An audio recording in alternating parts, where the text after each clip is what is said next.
Bom dia a todos. Meu nome é Bruna Zuccoloto da Costa, eu sou pós-doutoranda do grupo da professora Anita Barsaioli, aqui do Instituto de Química da Unicamp. Hoje eu vou apresentar para vocês, quero falar um pouquinho sobre conceitos básicos de biocatálise, então alguns princípios, os princípios principalmente, e algumas aplicações. A gente optou por fazer um webinar com conceitos relativamente básicos, visto que o público é bem diverso. Então, começando, o sumário da apresentação é basicamente, a gente vai falar primeiramente o que seria biocatálise, apresentar então os biocatalisadores, as características desses bioprocessos, né, dos processos biocatalizados, e então apresentar alguns exemplos, alguns casos de uso industrial e, por fim, algumas inovações. Só lembrando que as perguntas devem ser feitas todas no final, via o chat que vocês têm à sua direita, e eu responderei por aqui para vocês. Bom, então, primeiramente, o que é biocatálise? O ponto central aqui, primeiro, é definir a catálise. Bom, para todos os químicos, é um conceito muito bem estabelecido. E a IUPAC, ela define, primeiramente, um catalisador como uma substância que ela aumenta a velocidade de uma reação sem modificar, então, a energia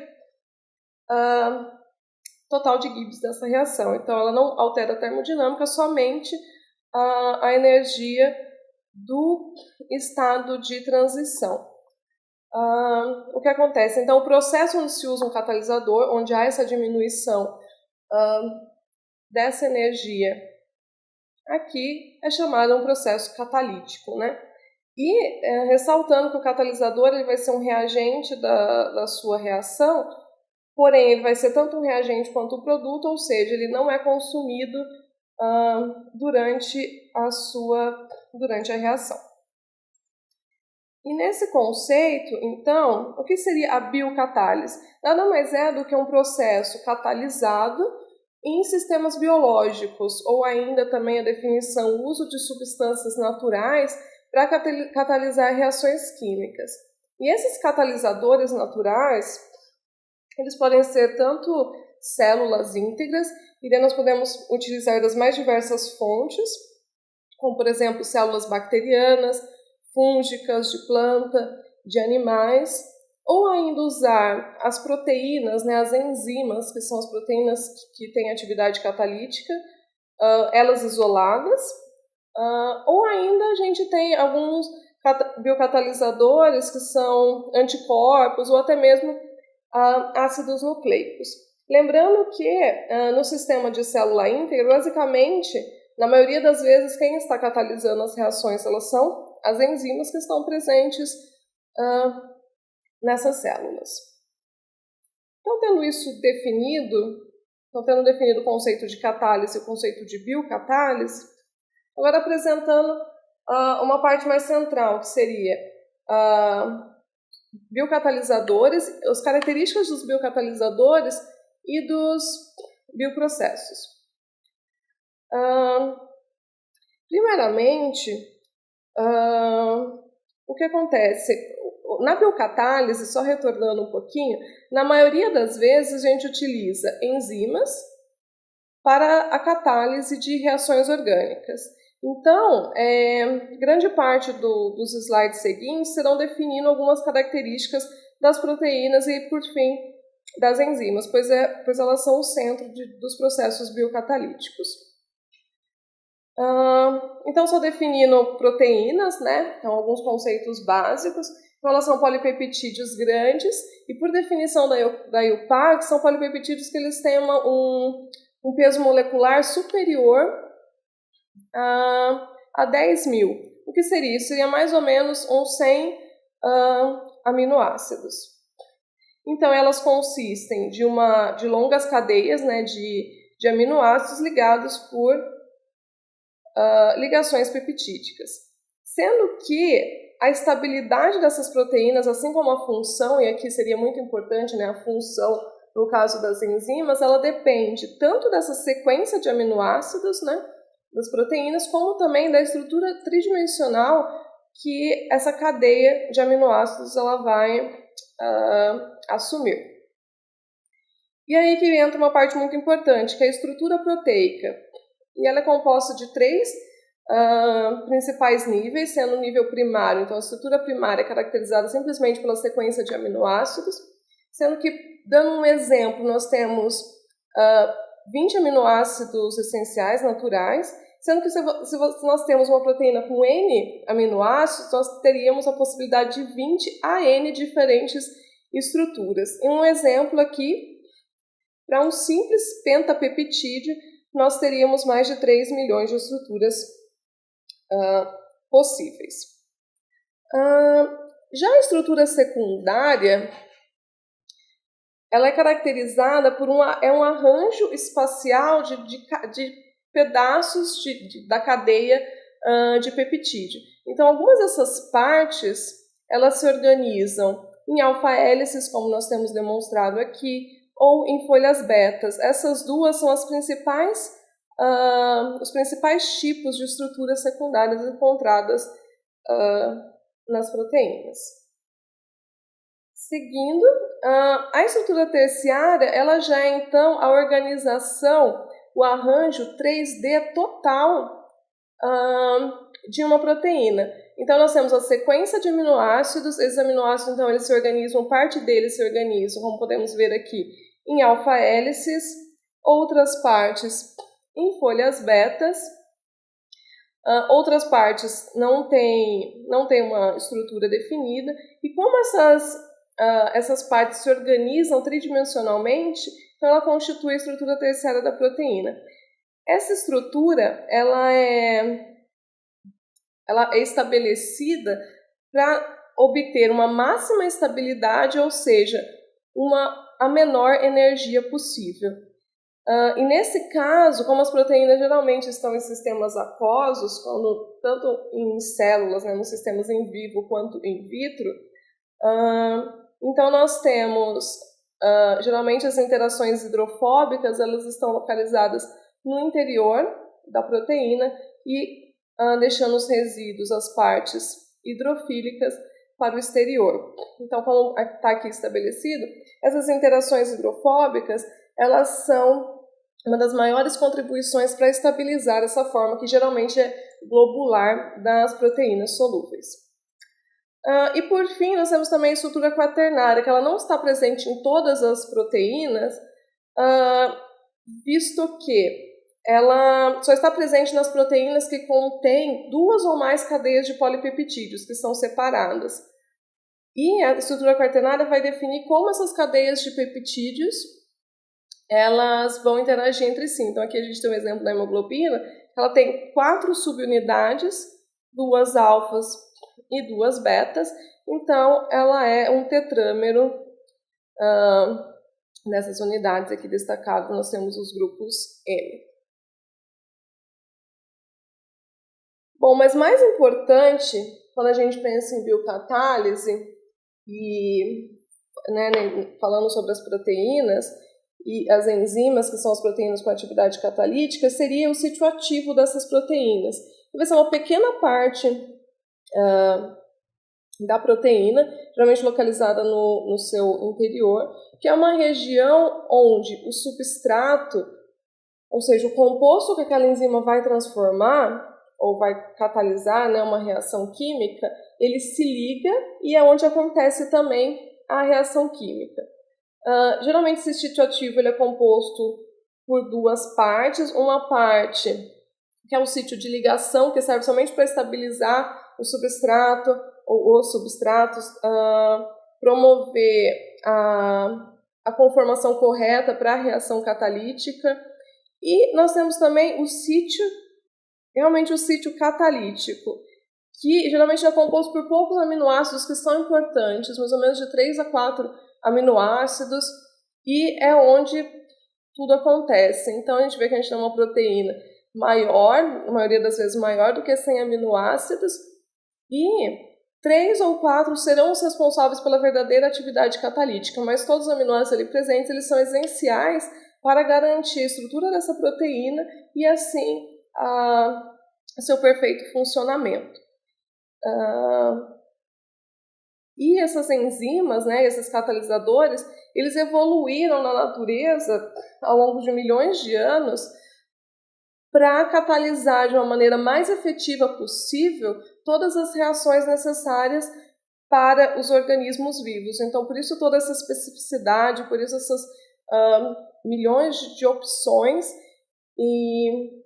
das enzimas que nós temos é baseado nisso. Bom, indo um pouquinho mais para as características, como as enzimas funcionam?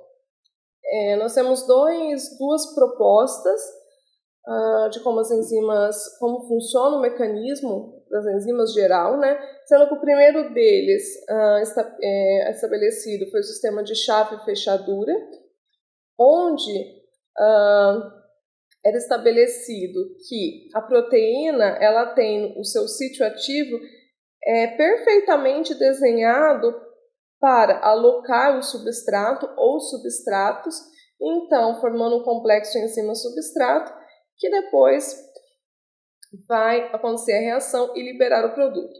No entanto, o modelo mais aceito atualmente é o modelo de induced feed, que é o modelo tipo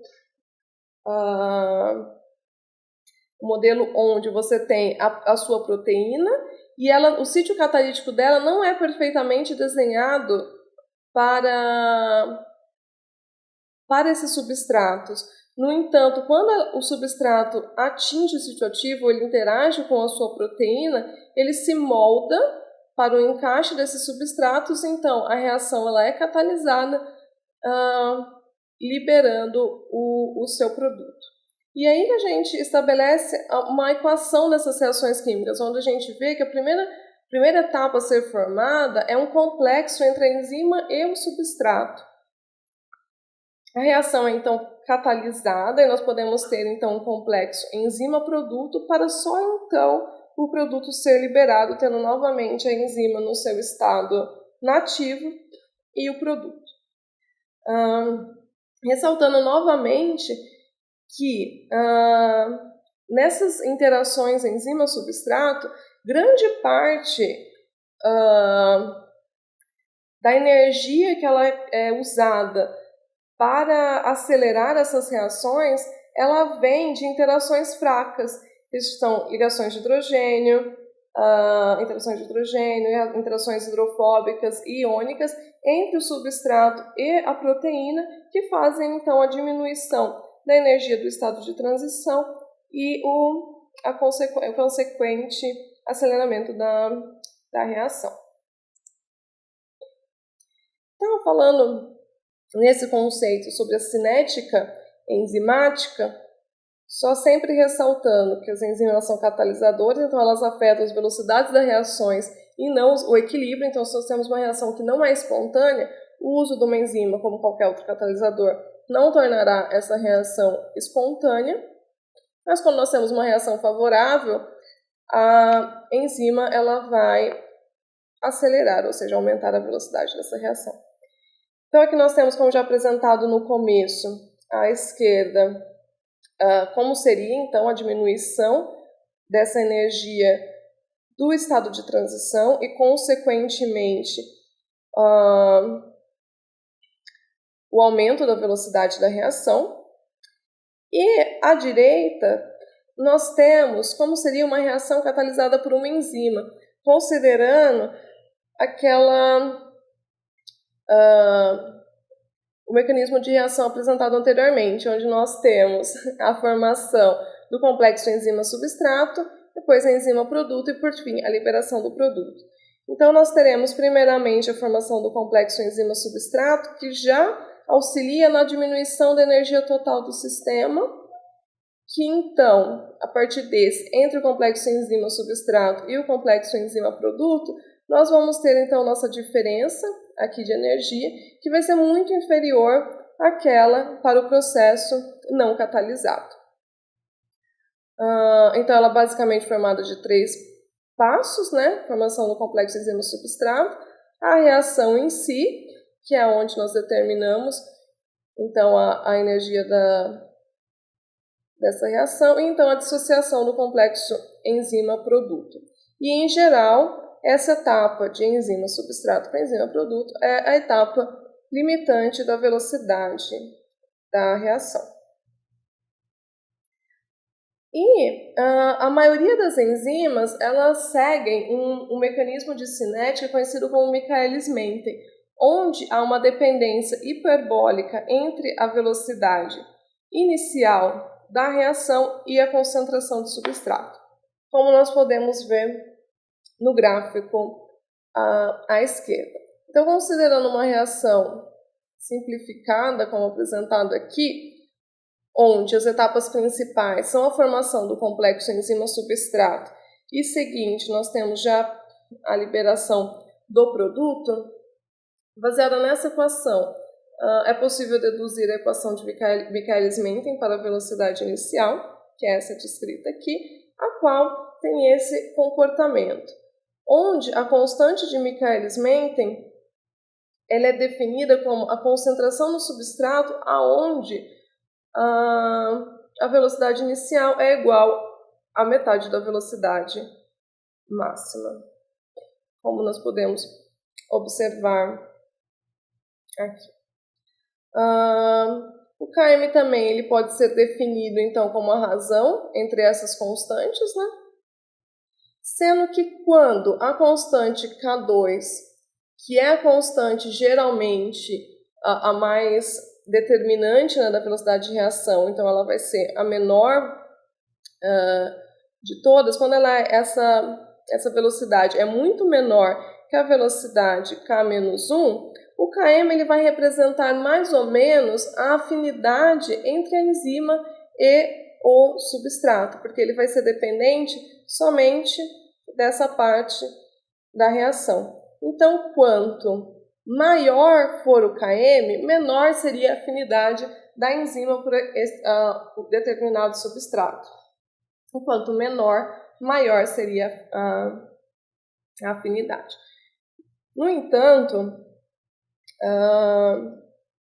esse parâmetro, assim como o parâmetro de velocidade máxima, ele pode ser afetado por diversos fatores, porque nem sempre nós podemos assumir essa situação, ou seja, K2 muito menor que K1, como verdadeira, pois algumas vezes a etapa de formação do complexo enzima-substrato também é relativamente lenta, então nós temos velocidades equivalentes, e o Km não representa mais tanto essa afinidade enzima-substrato. Então, outras constantes cinéticas devem ser usadas quando é necessário comparar diferentes processos ou diferentes enzimas frente a diferentes substratos.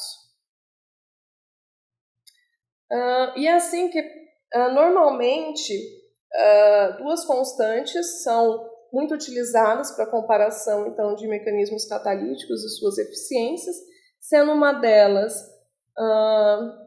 o kCat, que ele seria uma velocidade, uma frequência, né, um número de frequência reacional, onde ele seria igual à velocidade da etapa limitante, ou ele pode ser definido baseado na equação de Michaelis-Menten como a velocidade dividido pela concentração total de enzima.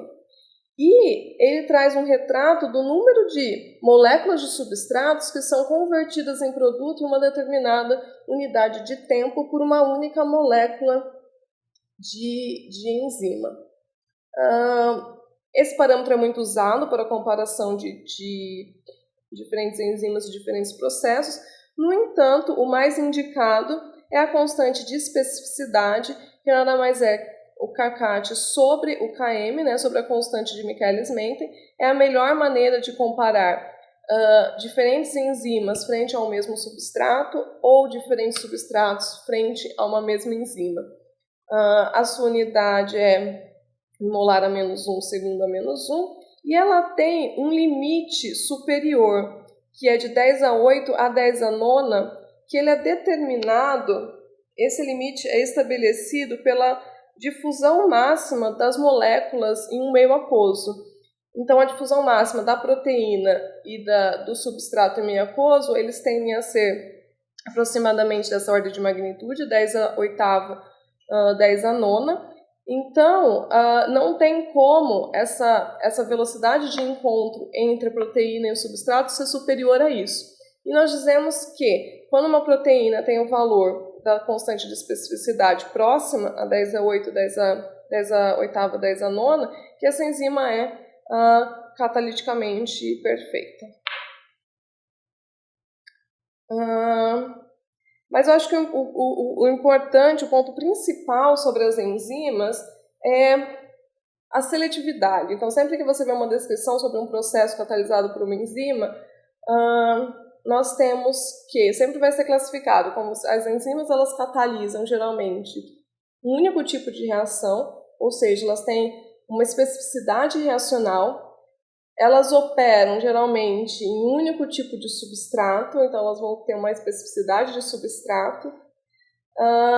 Temos também que para uma determinada molécula vai ser atacada em determinado sítio, determinado local, então é uma regioespecificidade também. E geralmente somente um dos enantiômeros vai reagir ou vai ser formado, que então é caracterizado pela estereoespecificidade.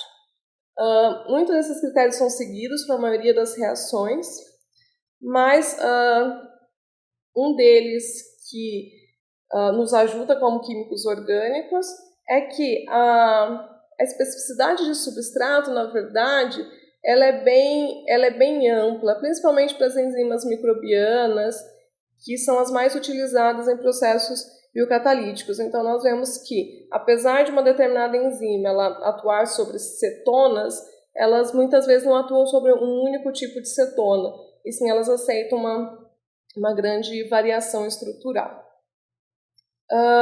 E nesse quesito de seletividade enzimática, então talvez a mais importante é a estereoespecificidade ou estereoseletividade das enzimas, uma vez que quimicamente essas reações são um pouco mais difíceis de serem alcançadas. Muitas vezes os auxiliares quirais em química orgânica sintética normal, muitas vezes eles são derivados de metais pesados, e todas as reações elas não são simples, têm um alto custo. Então, o uso de enzimas facilita muito a obtenção então, de moléculas enantiomericamente puras ou enantiomericamente enriquecidas. E aí, então, é importante a gente definir o conceito de excesso enantiomérico, né, que é a diferença absoluta entre a fração molar de cada enantiômero, como representado aqui, em porcentagem multiplicado por 100, onde, então, como é a fração molar, a soma dos dois é 1. E mais importante ainda, a enantioseletividade da reação ela é determinada como o grau que cada enantiômero de um produto quiral, né, ele é preferencialmente produzido em detrimento do outro em uma reação. E ela pode ser definida como, ou obtida, simplesmente pela divisão da velocidade inicial no enantiômero que reage mais rapidamente pela velocidade inicial do enantiômero que reage mais lentamente.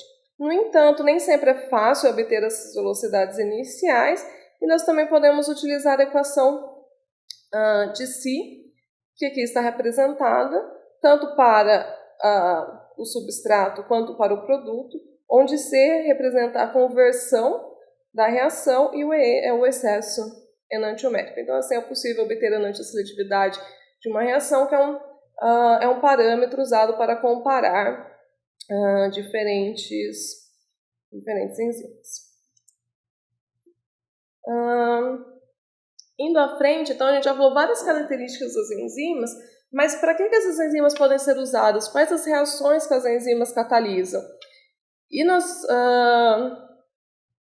as enzimas elas são divididas em 6 principais classes, sendo a primeira delas as oxirredutases, que são enzimas que catalisam reações de oxirredução, oxigenação de ligações CH, CC, ligações C-C, ligações duplas, ou reações também de adição e remoção de hidrogênio. Nós temos as transferases, que transferem grupos entre moléculas, como grupos aldeídicos, cetônicos, acil, entre outros. As hidrolases, como o nome diz, elas catalisam tanto a hidrólise, mas também a formação de ésteres, amidas, lactonas, lactamas, epóxidos, nitrilas, entre outros.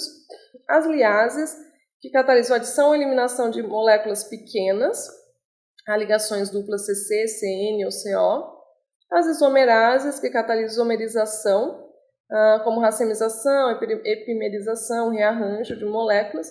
E, por fim, as ligases, que catalisam a formação ou quebra de ligações CO, CS, CN e CC. No ramo da biocatálise, quando a gente pensa em aplicações, principalmente em química orgânica, de longe as enzimas mais usadas são as hidrolases e as oxorredutases.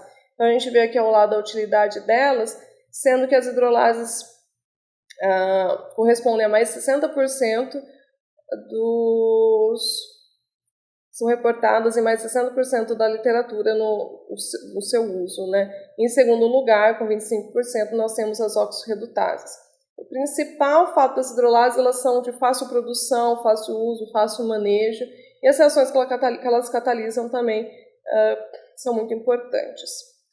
Então, logo a seguir, eu vou apresentar rapidamente 2 exemplos de aplicações dessas 2 classes de enzima em algumas reações que são as mais realizadas no mundo todo e principalmente aqui no Brasil.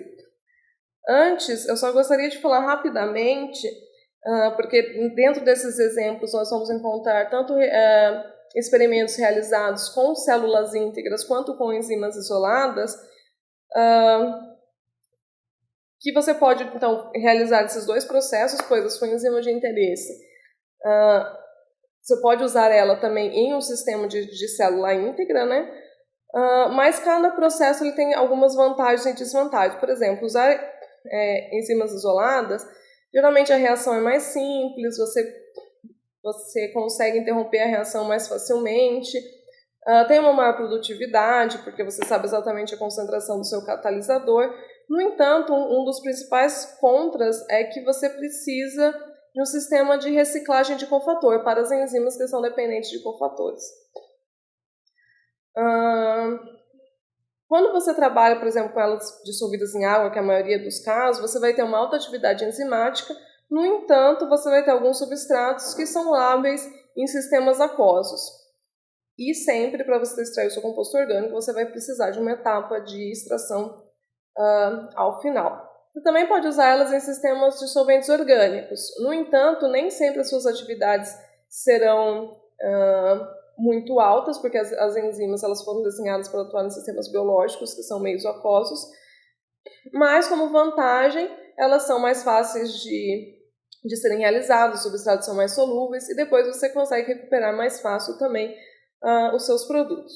E, por fim, você ainda pode trabalhar com as enzimas isoladas e imobilizadas, onde você vai ter como principal ponto favorável, você vai recuperar essa enzima facilmente. No entanto, você pode também perder um pouco de atividade enzimática fazendo isso com ela. Já quando você utiliza os processos em células íntegras, o principal fator favorável é que você não precisa da regeneração de cofatores. No entanto, trabalhar com células íntegras nem sempre é fácil, uma vez que você vai precisar,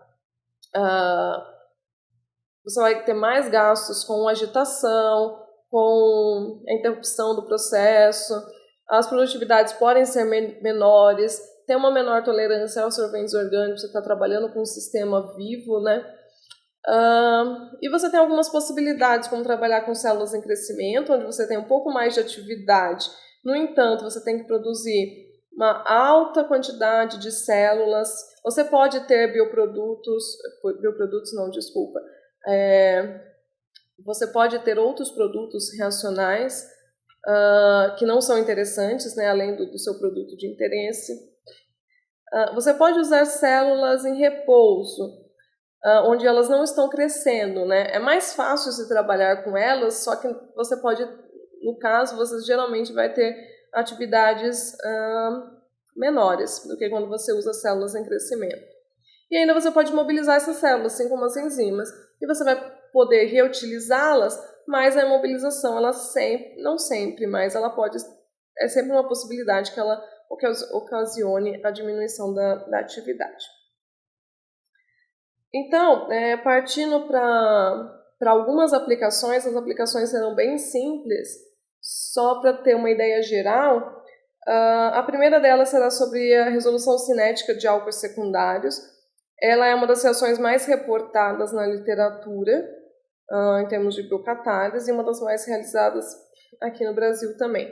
Definindo primeiramente o que seria uma resolução cinética, a resolução em química ela é um processo de separação de enantiômeros, né, ou de derivados de enantiômeros, e a resolução cinética nós temos, então, essa separação vinda de uma reação onde um dos enantiômeros ele vai reagir mais rapidamente que o outro, como pode ser observado aqui nesse gráfico. Então, nós temos aqui na parte central a mistura, né, a mistura racêmica, e nós temos para a direita a reação mais rápida, onde eu vou levar o meu produto majoritário, porque ela é mais rápida, e para a esquerda o produto minoritário. Aqui nós vamos ter uma velocidade relativa dos dois processos, que nada mais é a velocidade do processo mais rápido pela velocidade do processo mais lento, e ele vai dar uma ideia, então, de quão seletiva é essa resolução cinética. E para vocês terem uma ideia, para você conseguir um processo onde você vai obter o máximo de conversão e o máximo de excesso enantiomérico, ou seja, pureza enantiomérica, você precisa ter uma relação entre a velocidade do mais rápido pelo mais lento de aproximadamente 500. Ressaltando aqui, né, que a principal desvantagem de um processo de resolução cinética é que você somente pode obter 50% de reação, de conversão, porque a partir do momento que você passa de 50%, você vai começar a formar um outro produto. Isso ainda numa condição ideal, onde essa velocidade relativa é aproximadamente igual a 500.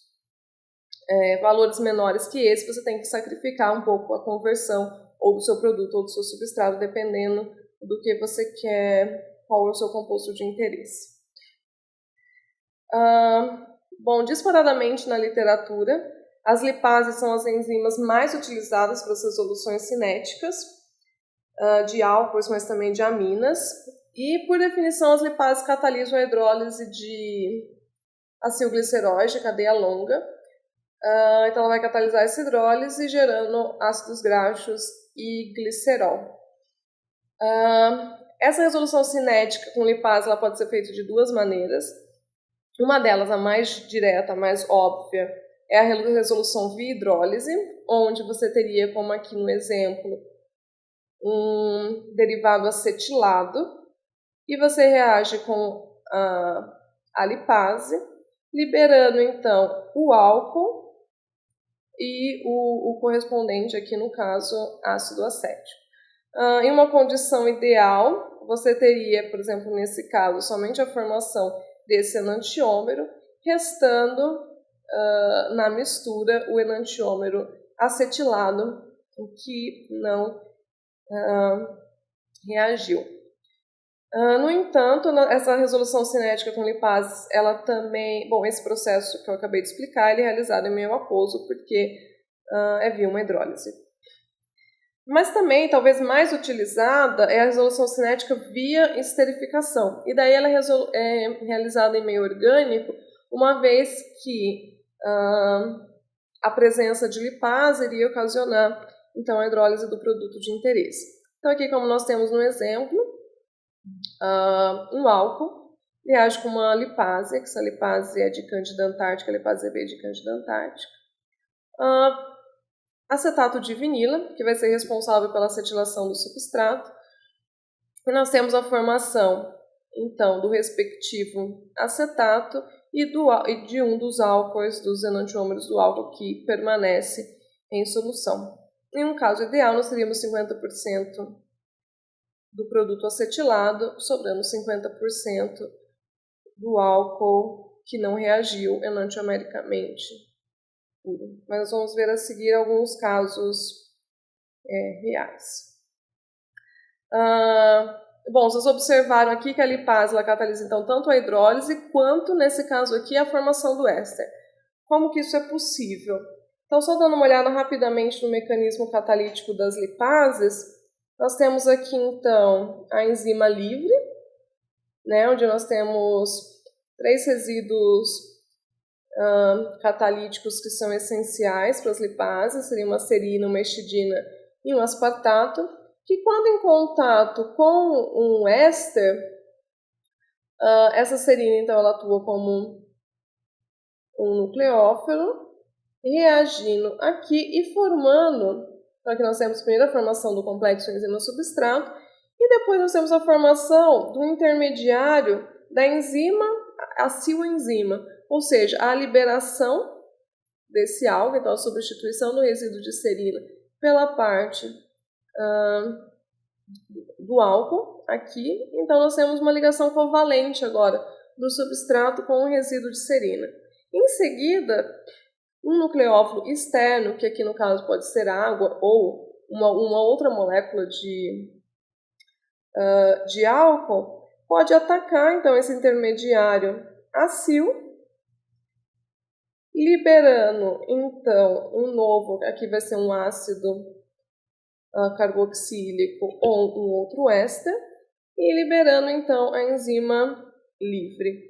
Então aqui no caso a gente vai ter uma hidrólise quando esse nucleófilo nessa parte de deacilação for a água, e uma transesterificação quando for um álcool. Então por isso a importância de quando estamos realizando uma transesterificação que seja utilizado um meio orgânico, porque senão seria realizado a hidrólise do intermediário, a sua enzima, que é muito mais favorável, que na verdade é a atividade catalítica natural das lipases. Só para mostrar a importância das lipases, em 2015 foi publicado um artigo do professor André Porto com o professor Leandro Andrade, falando sobre as contribuições à resolução cinética das lipases em química orgânica sintética no Brasil. Então eles mostraram N exemplos, a maioria dos exemplos já realizados aqui no Brasil.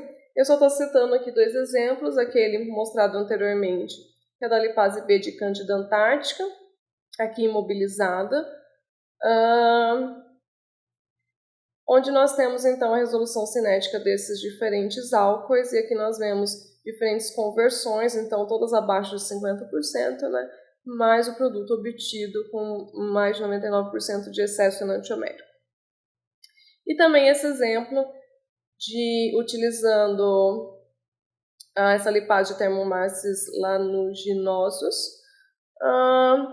onde nós temos a acetilação do indanol, e depois, via uma reação de Mitsunobu, mais 2 passos, é possível obter o mesilato da razagilina, que é uma droga utilizada no tratamento dos sintomas da doença de Parkinson.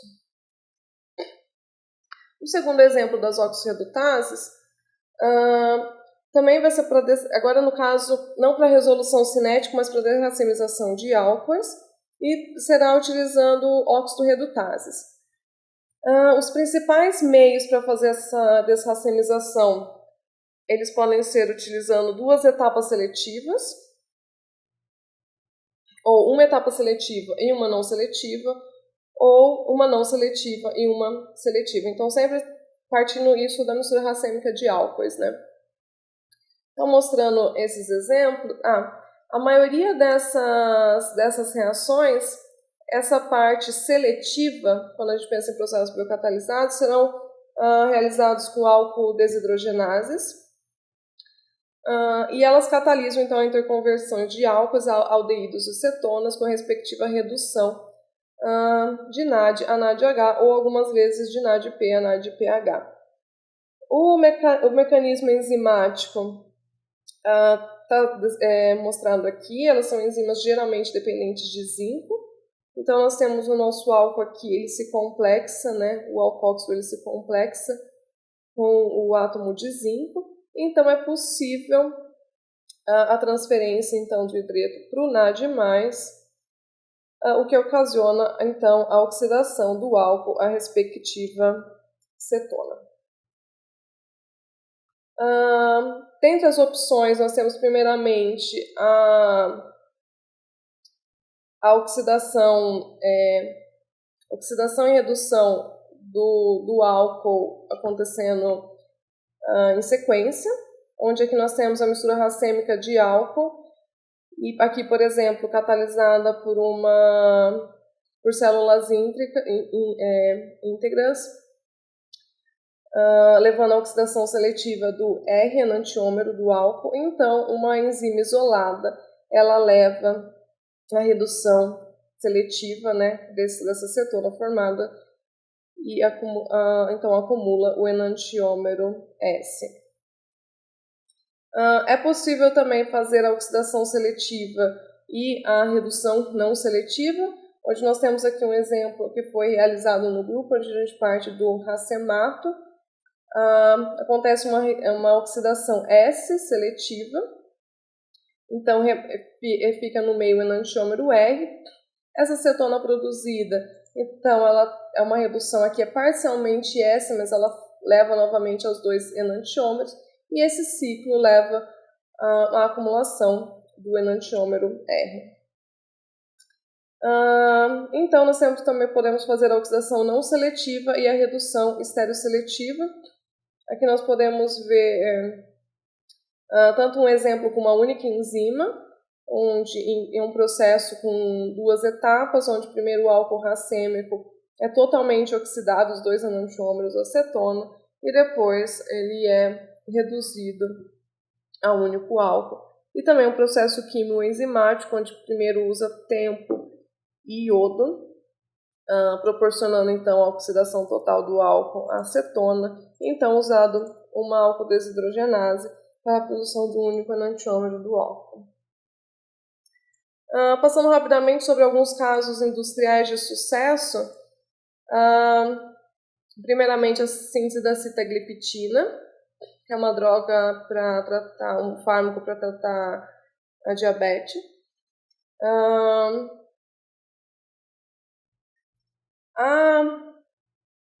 A sitagliptina ela é obtida a partir da procitagliptina, que por fim é obtida a partir desse a partir desse composto em duas etapas. E primeiramente ela é feita por um processo químico-catalítico, aqui destacado em roxo. Então a Codexis desenvolveu, por volta de 2010, um processo biocatalítico, onde eles usam transaminase para a formação da sitagliptina, e por fim eles fosforilam ela. As principais vantagens do método biocatalítico que eles obtiveram, eles têm um incremento de 10 a 13% no rendimento da reação, 53% de aumento na produtividade, 19% de redução no total de resíduo gerado, eliminou o uso de metais pesados, como aqui a gente pode ver, que utilizava ródio, e também diminuiu, então, por todos esses fatores, o custo total de produção. Outro caso de sucesso é a síntese da atorvastatina, que é uma droga para tratamento contra a diminuição do colesterol. E diversas rotas biocatalíticas são utilizadas para a obtenção desse intermediário, que então é utilizado na síntese da atorvastatina. Como você pode ver, ele está destacado aqui. E só essa parte quiral, essa cadeia lateral quiral, são produzidas mais de 220 toneladas por ano dela. Aqui nós temos 3 rotas diferentes. A rota 1 foi desenvolvida pela empresa Codexis, a rota 2 pela Dow, e a rota 3 pela Diversa. A rota da Codexis ela usa cetorredutases e alodesidrogenases, alidrina desidrogenases, para obter esse intermediário. E eles têm diversas vantagens, como excelente seletividade e rendimento, única etapa de purificação, são processos verdes e seguros, entre outras. E é um processo que já está em comercialização. Um segundo processo realizado pela Dow, usa nitrilases, é um processo quimioenzimático, usa nitrilase. E como vantagem, ele tem um material de partida barato, ele é muito, a etapa enzimática é bem, e também tem baixo custo, porque eles produzem em casa, né, na própria empresa, a enzima em Pseudomonas fluorescens. No entanto, esse processo de ácido cianídrico em condições alcalinas, né, com calor, precisa de alguns equipamentos especiais para purificação e tem algumas etapas com baixo rendimento. E o processo 3, que foi desenvolvido pela Diversa, usa aldolases, né, para gerar o acoplamento aqui entre esses dois aldeídos. E aqui eles comparam, primeiramente eles faziam com uma proteína, uma enzima selvagem, mas depois, ao desenvolverem essa enzima, o processo foi muito melhorado. Por exemplo, o tempo de reação passou de 6 dias para 3 horas, e é muito mais prático agora. Vou tentar passar rapidamente por essa parte. A gente falou de algumas coisas básicas de biocatálise, mas, na verdade, uma parte mais de inovação, mas uma coisa que já vem sendo praticada há muitos e muitos anos. Primeiramente, a evolução das enzimas, porque nem sempre as enzimas selvagens, as enzimas naturais, elas possuem uma atividade catalítica perfeita ou desejada. Então, isso pode ser obtido pela evolução direta de enzimas, onde você pode ter uma proteína modelo e você pode ir mudando resíduos específicos de aminoácidos para melhorar a atividade catalítica dela, tanto acelerar as reações, quanto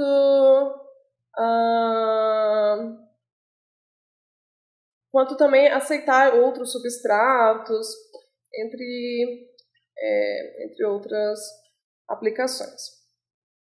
Para dar um exemplo aqui, o primeiro exemplo de evolução direta para o desenvolvimento de uma enzima, para o melhoramento da seletividade de uma enzima, foi feito para a lipase de Pseudomonas aeruginosa, onde nós temos aqui a reação de interesse, que era a hidrólise desse composto. Eles queriam obter ao final, então desracemizar e obter somente o enantiômero R, e após 5 rounds de mutagênese, eles melhoraram a enantioseletividade de 1.1 para 11.3. Um outro exemplo muito clássico é o que a gente já falou da síntese da sitagliptina, que a enzima que eles utilizaram é uma transaminase de Arthrobacter, essa transaminase, que é a ATA117 da Codexis. Eles fizeram 11 rounds de mutação para obter a melhor enzima possível para catalisar essa reação. Então aqui a gente pode ver todos os sítios que foram alterados. E um último exemplo, o caso das monoaminoxidases, é uma enzima de interesse que a gente está trabalhando aqui no grupo. Essas enzimas, elas catalisam a oxidação seletiva de aminas, as suas respectivas iminas, utilizando o FAD como cofator, e elas são muito utilizadas então na desracemização de aminas, desracemização quimioenzimática, onde nós temos esse ciclo de uma oxidação seletiva e uma redução não seletiva. A mais estudada é a de Aspergillus niger, sendo que a selvagem ela tem uma atividade catalítica muito restrita, os substratos que ela aceita são muito restritos, e por vários anos o grupo do professor Nicholas Turner trabalhou no melhoramento dessas enzimas através de mutações sítio-dirigidas, até obterem mutantes que atuam nos mais diversos tipos de substratos. Então, como exemplo aqui, esses substratos mais volumosos, Nós, mesmo partindo de alguns mutantes já, que era mal D5 e D9, não tinha nenhuma atividade catalítica para essa conversão, mas realizando mais alguns rounds de mutação, foi possível obter uma variante onde era consumido, onde sobrava, né, na reação 100% do enantiômero S e menos de 1% do enantiômero R em apenas 6 horas de reação. Outra coisa que está sendo muito estudada agora são as reações multienzimáticas em cascata, porque quando a gente pensa na natureza, você parte de um substrato muitas vezes simples e os organismos vivos eles vão transformando através de uma série de reações. Simular isso em laboratório é muito útil, uma vez que você não precisa ficar isolando intermediários e você parte da vantagem, no caso das enzimas, que geralmente elas são compatíveis, porque todas atuam em meios semelhantes. Então, essas cascatas biocatalíticas, elas são definidas como processos enzimáticos que constituem de duas ou mais etapas, que objetivam, então, a produção de compostos químicos de valor agregado. Então, no cenário ideal, nós teríamos um substrato que passaria por uma reação enzimática, formando um intermediário, por uma segunda reação enzimática, formando um outro intermediário, e uma terceira reação enzimática, formando o produto, e assim por diante, quantas reações fossem necessárias para produzir o produto de interesse. As principais vantagens a mais direta, a geração de complexidade estrutural, então você parte de um substrato que é mais simples até gerar um produto de maior complexibilidade. Esse tipo de reação, ela geralmente desloca o equilíbrio em favorecimento dos produtos, porque um substrato é o produto da reação anterior. Você também evita inibição enzimática, né, pelo produto, pelo substrato. Tem simplicidade operacional, ou seja, não tem que ficar extraindo, não tem que ficar interrompendo a reação entre um intermediário e outro.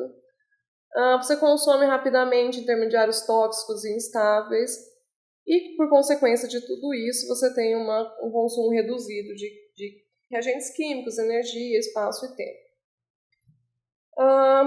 As cascatas elas podem ser classificadas mais ou menos em 4 tipos: a linear, como já apresentado, onde o substrato para a próxima reação é sempre o produto da reação anterior, como aqui demonstrado, e aqui nós temos um exemplo de desracemização de álcool. Pode ser uma cascata paralela, onde nós temos um substrato levando a um produto,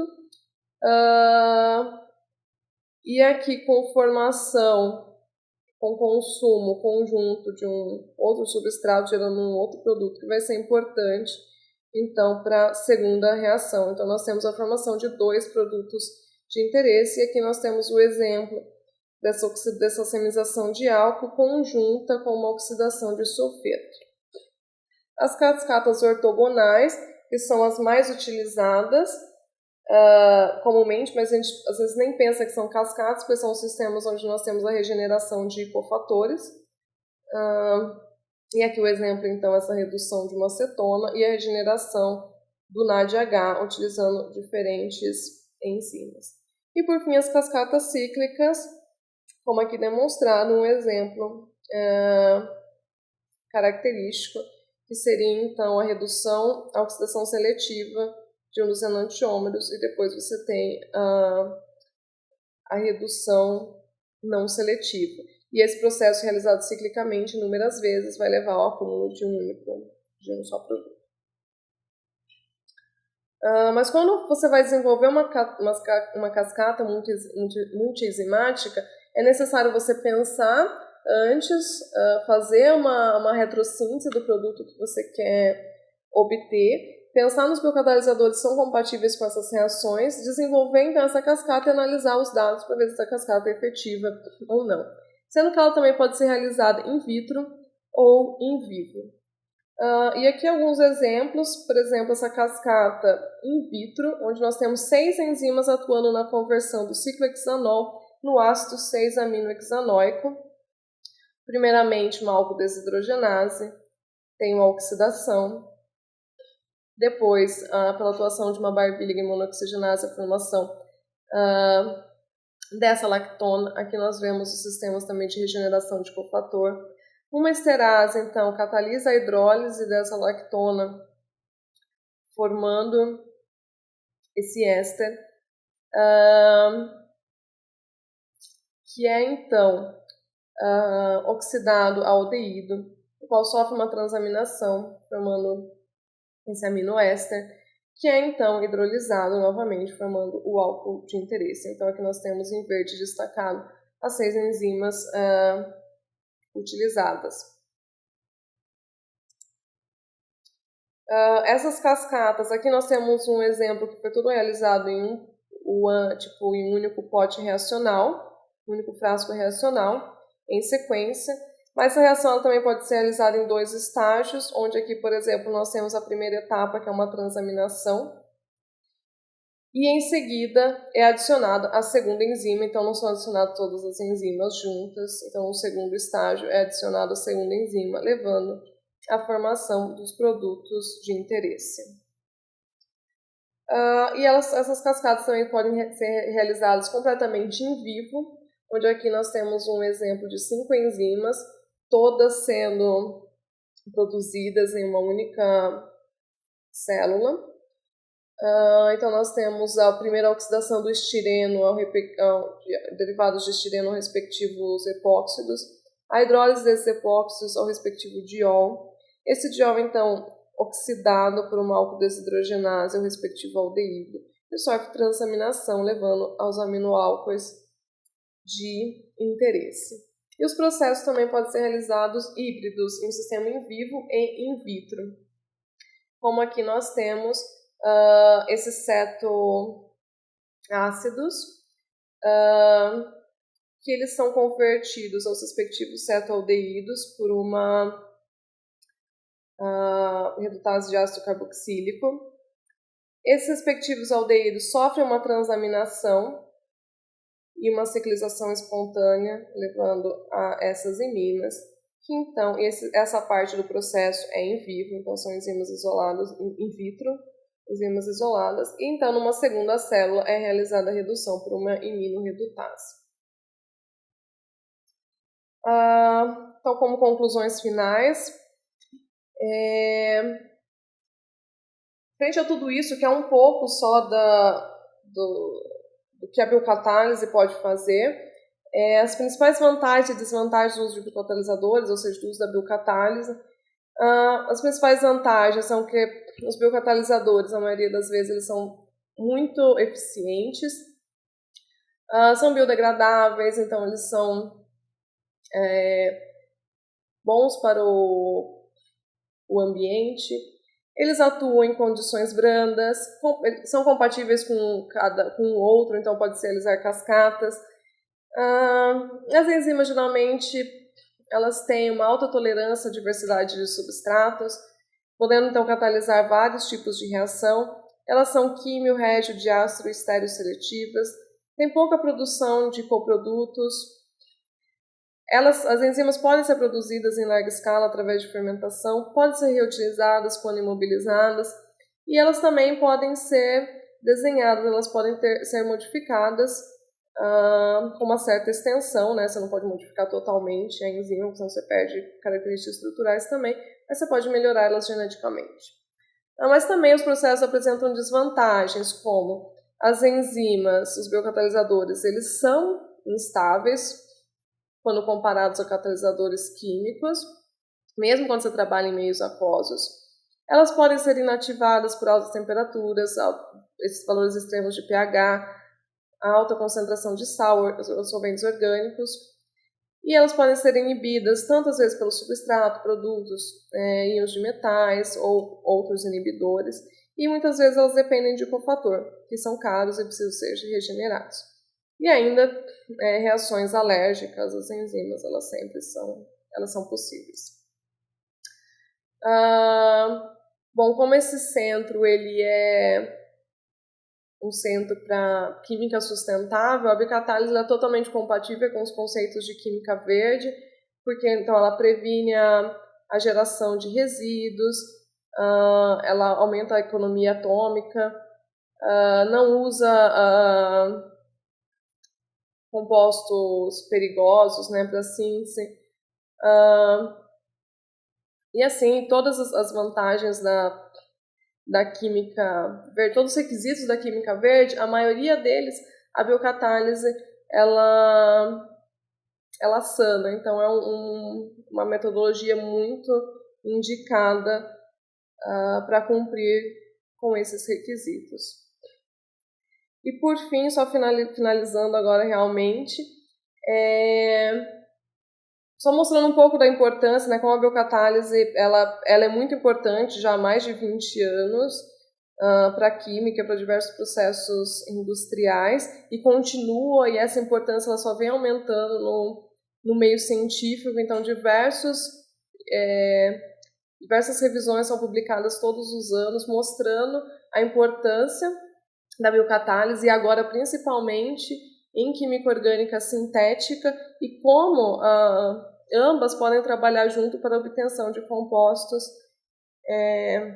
então estruturalmente mais complexos e gerando então uma aplicação direta industrial. Muito obrigada a todos pela atenção, desculpa pelo longo seminário e estamos abertos para perguntas. Bom, a professora Denise, ela já colocou alguns comentários aqui. Primeiro, uma colocação: existe outro mecanismo aceito para seleção de conformação? Desculpa, professora, eu não entendi a primeira pergunta. Quanto à segunda, como esses mutantes afetam a estrutura e dinâmica, a qual mutante, qual slide que é essa pergunta? E quanto à última, de que forma tem sido o planejamento de biocatalisadores via evolução direta? Eu acho que, primeiramente, quando tudo começou, quando a evolução em engenharia genética desses biocatalisadores começaram a serem desenvolvidas, primeiramente foi para melhorar a atividade catalítica das enzimas no sentido só de torná-las mais rápidas ou mais estáveis a temperaturas. Então, na maioria das vezes, era mutações randômicas. A partir do momento passou a ser sítio dirigida, né? E atualmente o foco é muito em realmente ou aumentar a atuação catalítica dessas enzimas, ou, por exemplo, elas atuam num tipo específico de substrato. Você quer ampliar o sítio ativo para atuação em substratos maiores. Então, o desenho é feito selecionando diretamente esses resíduos que são mais importantes.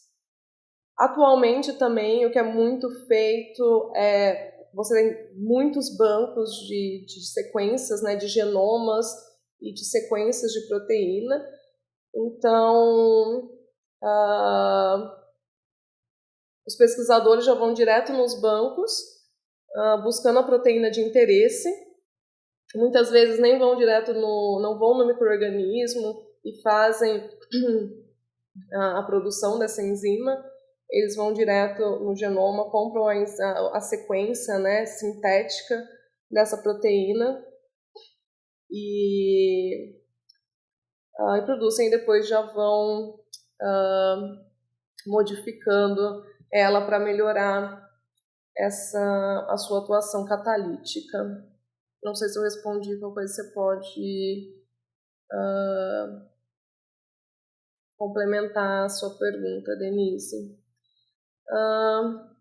Respondendo à pergunta da professora Cíntia, você poderia comentar de forma geral os mecanismos das reações orgânicas catalisadas por enzima e por reagentes catalisadores?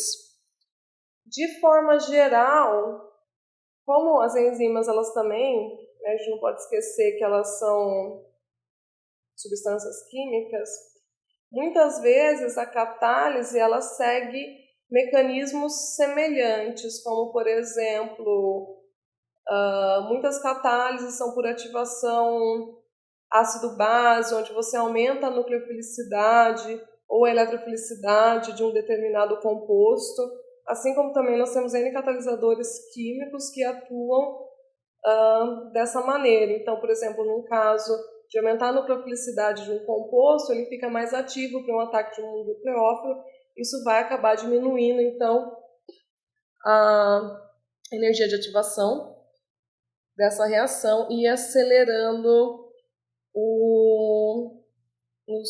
os processos. Eu acho que o mais importante nesse quesito de comparação, eu sei que tipo, os catalisadores para química orgânica sintética, eles vêm evoluindo muito rapidamente também, assim como a parte da biocatálise, e hoje já existem muitos catalisadores orgânicos, mas por muito tempo esses catalisadores para química orgânica sintética, eles eram derivados de metais, na sua maioria das vezes metais pesados. Então a biocatálise vem em contrapartida disso, que realizando uma reação parecida, por mecanismos muitas vezes semelhantes de ativação desses substratos pelas reações de interesse, você consegue obter reações semelhantes, mas com um custo em termos de ser ambientalmente aceitável, né? Então, a biocatálise ela vem a favorecer isso. Não sei se eu te respondi, Cíntia, qualquer coisa você pode complementar. Quanto a Denise fez a pergunta como esses mutantes afetam a estrutura dinâmica no slide 29. Desculpa, Denise, eu vou ficar te devendo aqui essa resposta, porque eu não estudei tão a fundo essa parte, mas basicamente o que eles queriam com essa enzima é que eles queriam fazer os dois processos utilizando uma única enzima, porque geralmente quando você tem esse processo sequencial, você usa alquidesidrogenases diferentes de micro-organismos diferentes, você usa uma em célula e outra isolada. Então, no caso aqui, o que eles conseguiram, eu acho que ao mesmo tempo, eles queriam que a etapa de oxidação dessa enzima ela não fosse seletiva, ou que a diferença das velocidades de reação não fosse tão grande para que você conseguisse, num tempo aceitável, você consumir todo o álcool, a sua respectiva cetona. Mas eles queriam que a etapa de reação, de redução, ela fosse seletiva. Então, possivelmente esses mutantes eles foram nesse sentido para melhorar, para você conseguir essa atuação. Então, eles, com o mesmo biocatalisador, eles conseguiam atingir o que é um processo que é necessário utilizar geralmente dois para a maioria dos casos. Espero ter respondido agora, mas qualquer coisa eu posso dar uma olhada com mais calma no artigo. Eu estava mais interessada nas reações do que exatamente nos efeitos do mutante, então isso acabou me passando. Mas eu posso passar a referência, o artigo, a gente pode conversar. Mais alguma pergunta? Bom, então se não tem mais perguntas, eu gostaria de agradecer a todos pela atenção novamente. Espero que tenha sido útil. Quando a gente começou a pensar no seminário com a professora Anitta, que encabeçou grande parte disso, a gente pensou em fazer um seminário um pouco mais básico, né? Como eu falei no começo, visto que o público é muito diverso. Então, para dar uma ideia quão útil pode ser, acho que a gente poderia passar horas e horas e dias falando de biocatálise, como de qualquer outra área. Então, espero que vocês tenham conseguido ter um gostinho e que isso venha poder ajudar as futuras colaborações aqui no centro, no seu Syscam. Então, muito obrigada a todos e até o próximo seminário.